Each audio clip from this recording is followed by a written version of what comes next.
দেখে রুটি মানে কি তোমরা রেসিপি বলে, আমি তো রেসিপি ফিসিপি বলি না।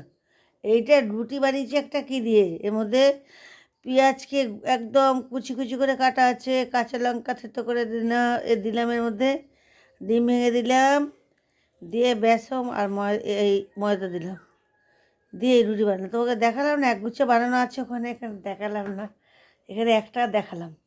তোমরা বলো কত খায় বুড়িটা আর দিন রাত্রির, এই জন্য দেখালাম না, একটাই দেখালাম।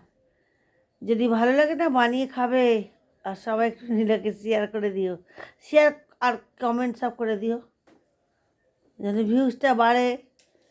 আর এই পচা ঠাকুমা বকবক করে না, এই জন্য কেউ না করে না, জানো, কেউ এই জন্য করে না যে পচা ঠাকুমা এতক্ষণ সারাদিন বকবক করে। কিন্তু আমি তার রাস্তায় সেজে গুজে যাই না ডেলি, আমাদের ঘরটা আর এই উঠোনটাই, এই জন্য আমি এইটুকু জায়গার মধ্যেই তোমাদের সবকেই দেখাই। আমি কোথাও জানি, যদি কোনোদিন ট্রেনে করে যাবো তখন তুলবো, তোমাদের দেখাবো। আমি ওই যাই যখন বৈষ্ণোদেবী বেনারস এদিকে ওদিক যাই, উজ্জয়নে গেলাম, পাঞ্জাব গেলাম, স্বর্ণ মন্দিরে গেলাম, সব ওই সব জায়গাগুলো গেছিলাম, কিন্তু তখন আমার না অত আসেনি, ঘুরে ঘুরে ভিডিও করো, ক্যামেরা অনেক জায়গায় নিতে দেয় না, অনেক ঝামেলা। তা এখন আমার তো এখন এগুলি করছি, এখন আমার বুদ্ধি হচ্ছে, এখন তোমাদেরকে দেখাবো। এই যে আবার যদি মানে বেঁচে থাকি, অনেক জায়গায় ঘুরে নিলাম, বৈষ্ণবী দুবার হয়ে গেছে, আর একবার আবার যেতে হবে, এখন যেতে পারবো নাকি জানি না, যে ট্রলিতে করে উঠতে পারবো নাকি, আমার নিঃশ্বাসে কুলাবে নাকি।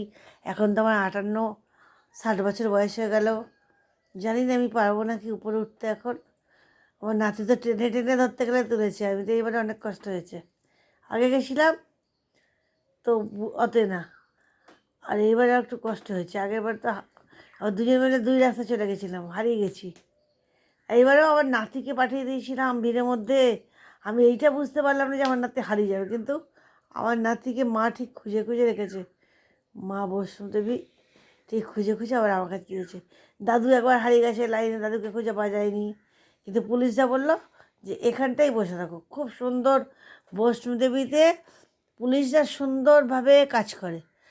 এই যে দাদুকে খুঁজে পাচ্ছিলাম না, তাড়াতাড়ি করে একদম বললো অ্যালাউন্স করো, যাও তোমার দাদু কোথার থেকে এসছে অ্যালাউন্স করো, এখানে ঠাকুমাকে বললো বসে থাকো।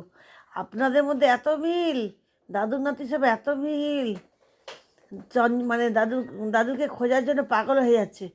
বল তাহলে তোমার দাদুকে একটুখানি তুমি ইয়েতে করো, আমি তোমাকে ইয়ে দিচ্ছি, এখানে তুমি অ্যালাউন্স করো, কোথার থেকে এসছো, তোমার দাদুর কী নাম, অ্যালাউন্স করো। বৈষ্ণোদেবীর কথা কী বলবো, এত পুলিশরা ভালো কাজ করে না লাইনের মধ্যে, মেয়ে পুলিশগুলিও আমি বারবার করে যাচ্ছি আসছি, কিছু বকা দেয়নি, খুবই ভালো যত্ন করেছে ওরা। তারপরে যান যান যান মন্দিরে যান, ভিতরে যখন লাইনে বললো আর যান, এবার 3জনে যান, আর দাঁড়াতে হবে না, তাতে করে যান, খুব ভালো করেছে। তোমরাও সবাই পারলে যেও, আমি গেছি, আরেকবার যাব, যদি আগের বছর যদি বেঁচে থাকি তাহলে যাব, তোমরা যদি মনে করো।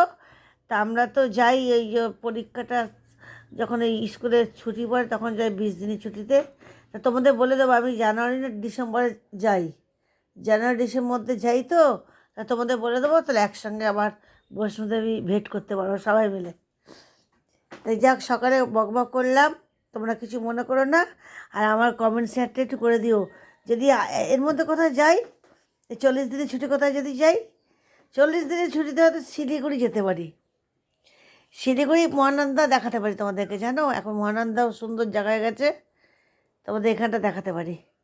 রাখলাম, তোমার শিলিগুড়িটা পুরো দেখিয়ে নেবো, এখানে গুরুদুয়ার ঠুরদুয়ার সব আছে, দেখিয়ে নেবো গুরুদুয়ারকে, ওখানে গেলে ডেলি খাবার দেয়, তোমাদেরকে প্রসাদ নিয়ে দেখাতেও পারবো, আর আমি যদি পারলে যদি গুরুদুয়ার ওখানে যাই, যদি প্রসাদ দেয় আমি খাবো, আমার খুবই মানে ভালো লাগে, গুরুদুয়ারে যাবো একদিন, প্রসাদ খেতে যাব।